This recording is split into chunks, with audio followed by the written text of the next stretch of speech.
1500 ஆண்டுகளுக்கும் மேல் பழமையான இந்த கோவில் கேரள மாநிலம் கோட்டயம் மாவட்டம் திருவார்பூரில் அமைந்துள்ளது. இங்கு கிருஷ்ணர் எப்போதும் பசியாக இருக்கிறார். எனவே 24 மணி நேரமும் 365 நாட்களும் கோவில் திறந்திருக்கும்.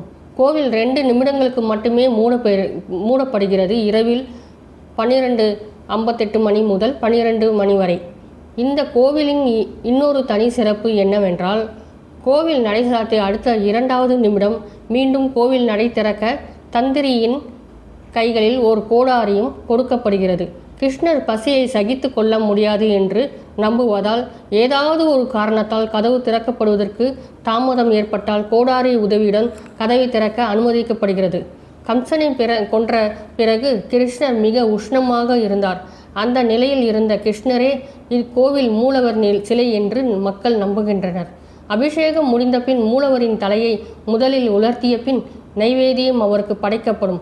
பின்னர் அவருடைய உடல் உலர்த்தப்படும். இக்கோயிலின் இன்னொரு தனி சிறப்பு என்னவென்றால், கிரகணத்தின் போது கூட கோயில் மூடப்படுவதில்லை. அப்படி மூடினால் அந்த கிருஷ்ணர் பசி தாங்க மாட்டார் என்று மக்கள் நம்புகிறார்கள். ஒரு முறை கோயில் கிரகணத்தின் போது மூடப்பட்டது.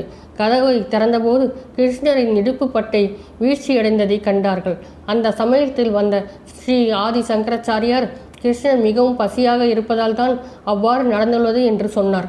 அப்போதிலிருந்து கிரகணத்தின் போதும் அக்கோவில் மூடப்படுவதில்லை.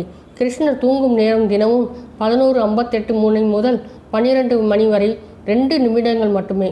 பிரசாதங்கள் பெறாமல் பக்தர்கள் செல்ல அனுமதி இல்லை. தினமும் 11:58 மணி ஆலயத்தை மூடுவதற்கு முன்பு பூசாரி சத்தமாக இங்கு யாராவது பசியாக உள்ளீர்களா என்று அழைப்பார். பிரசாதம் வழங்குதலில் அனைத்து பக்தர்களும் பங்கேற்க வேண்டும். மற்றொரு முக்கிய விஷயம், நீங்கள் பிரசாதம் சுவைத்தால் நீங்கள் அதன் பிறகு பசியால் வாட மாட்டீர்கள். உங்கள் வாழ்நாள் முழுவதும் உங்களுக்கு உணவு பிரச்சனை இருக்காது என்று மக்கள் நம்புகின்றனர்.